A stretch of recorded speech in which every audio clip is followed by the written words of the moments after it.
Sa mga kagalang-galang na mga mambabatas at miyembro nitong respetadong Quad Committee, sa ibang mga bisita at mga kapwa-testigo, isang magandang at mapagpalayang araw sa ating lahat. Ako po si Police Lieutenant Colonel Santi Mendoza. Opo.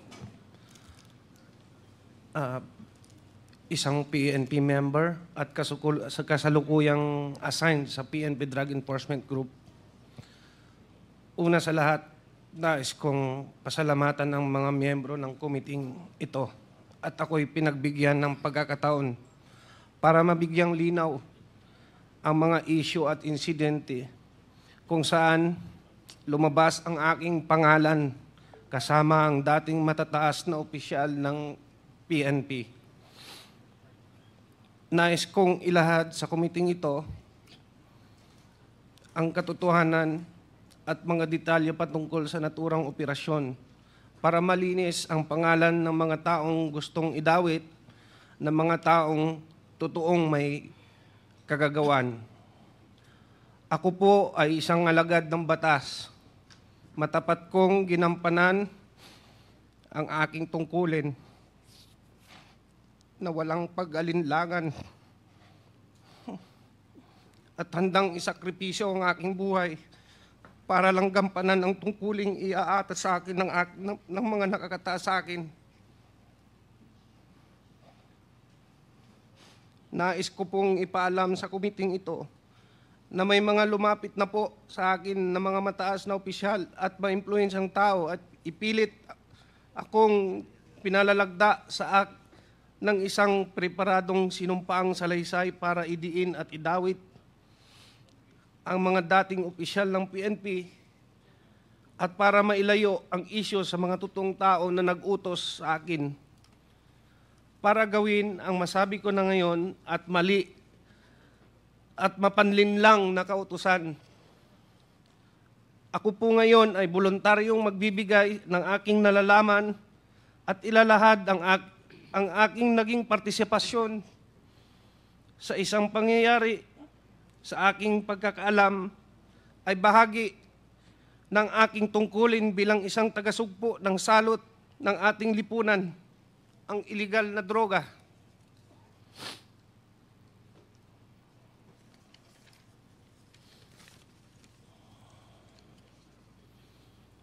Ngunit ako po ay nalinlang at napaniwala ang ibinigay na tasking sa akin ay makakatulong laban sa droga, subalit ito pala ay ginamit sa kasangkapan para sa pansariling interes at masamang layunin.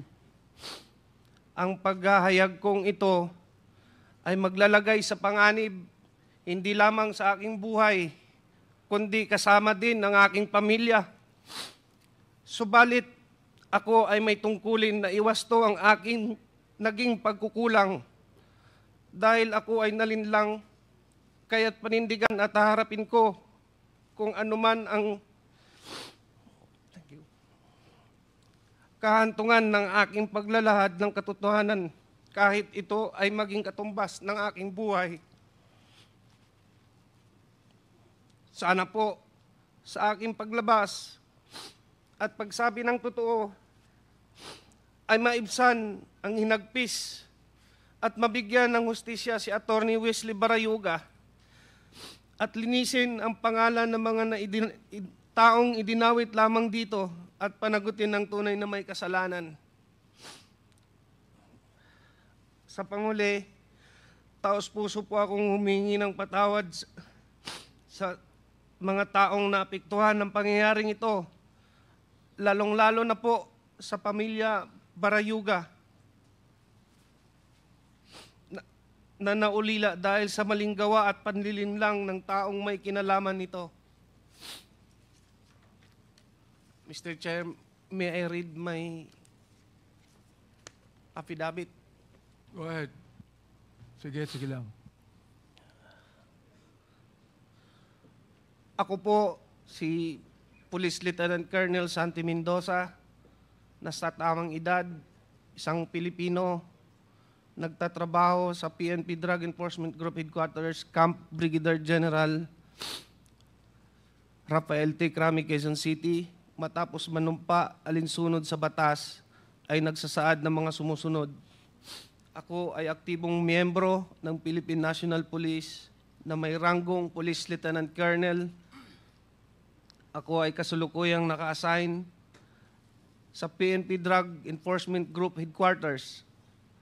Noong 2019, ako ay isang police major at naka-assign sa Philippine National Police National Headquarters for the Deputy Chief PNP Administration. Noong Oktubre 2019, nakatanggap ako ng tawag mula kay Police Colonel Edelberto Leonardo na nagbababatid sa akin na mayroon siyang espesyal na proyekto na may kinalaman sa isang high-value individual.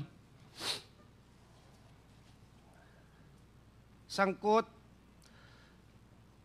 sa mga iligal na aktibidad ng droga. Humiling si Colonel Leonardo ng aking tulong sa pagsasagawa ng operasyong ito noong panahong iyon.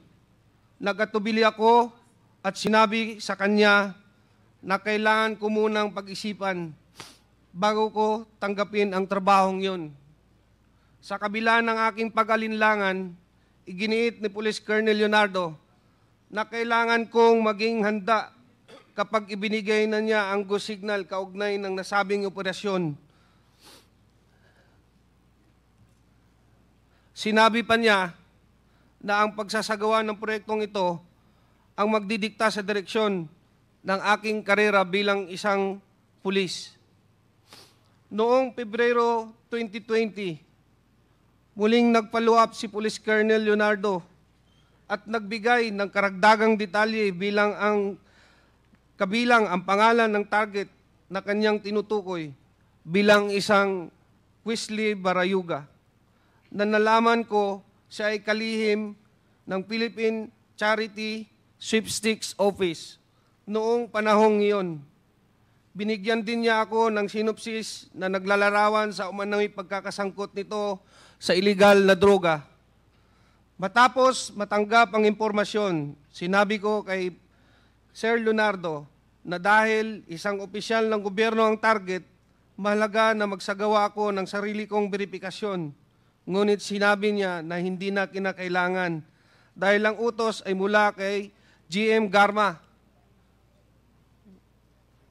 dating Colonel Rowena Garma, na may personal na kaalaman tungkol sa mga iligal na aktibidad ng droga ni Wesley Barayuga.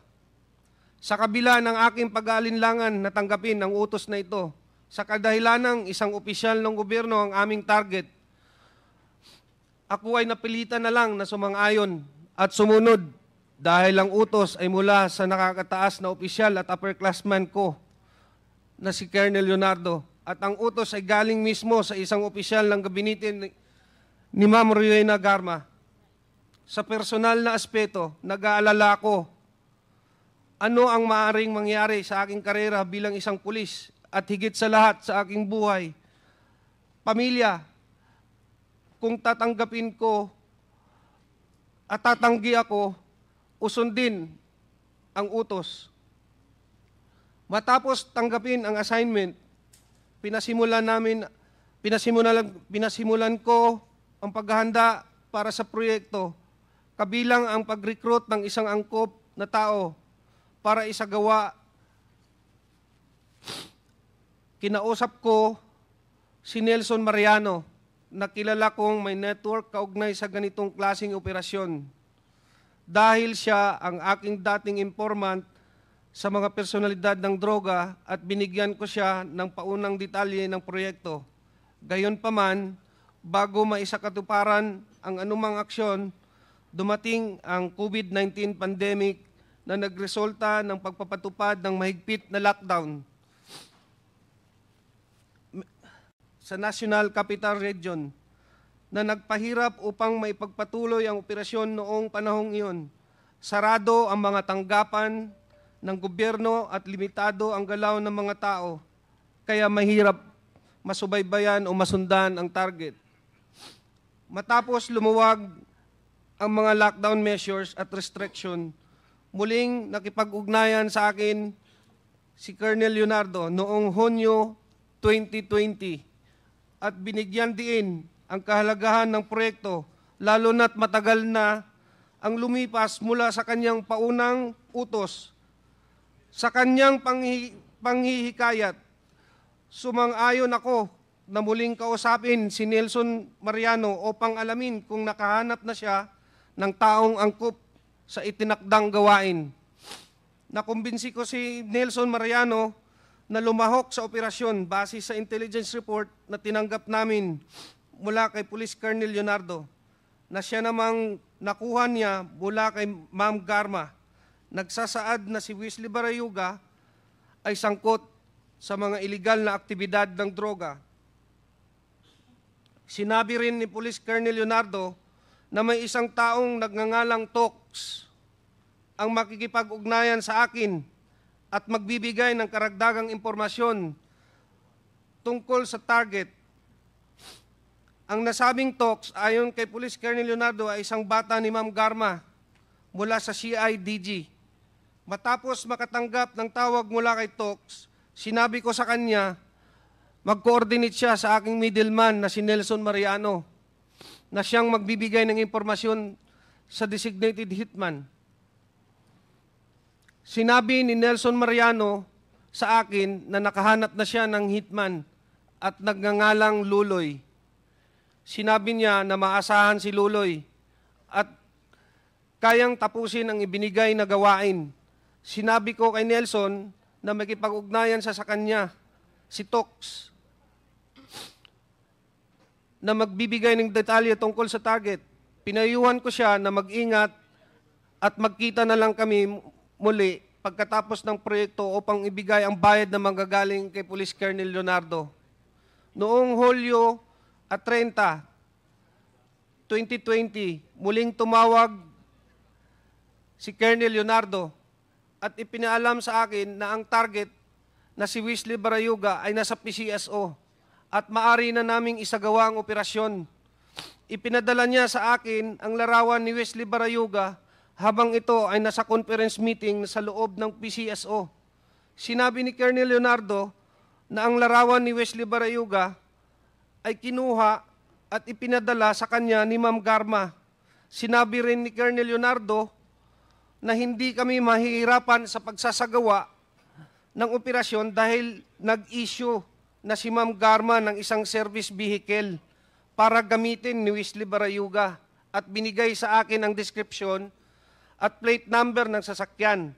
Sinabi niya na maari na naming tirahin si Wesley Barayuga pagkatapos niyang lumabas sa gusali.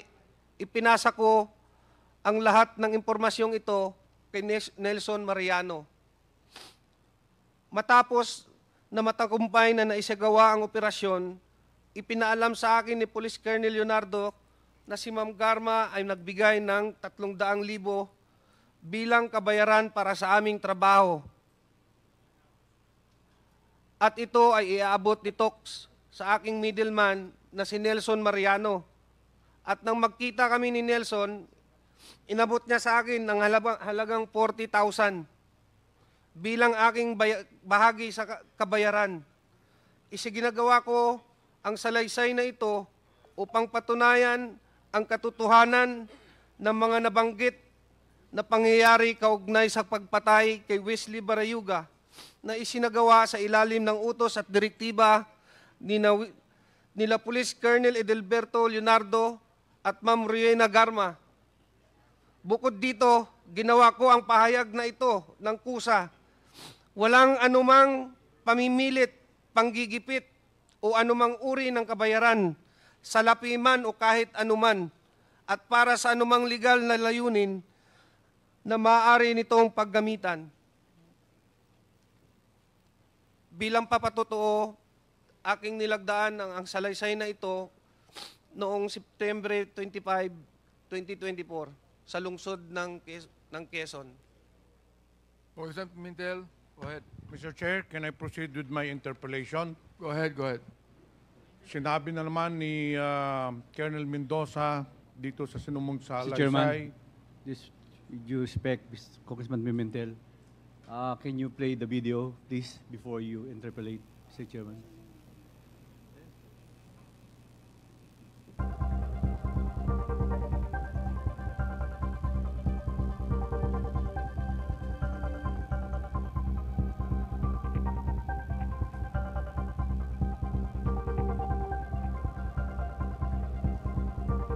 Colonel Santi, ito ba yung sasalaysay mo? Ito ba yung sasalaysay mo? Nakita natin sa video. Opo, Your Honor. Thank you, Mr. Chairman.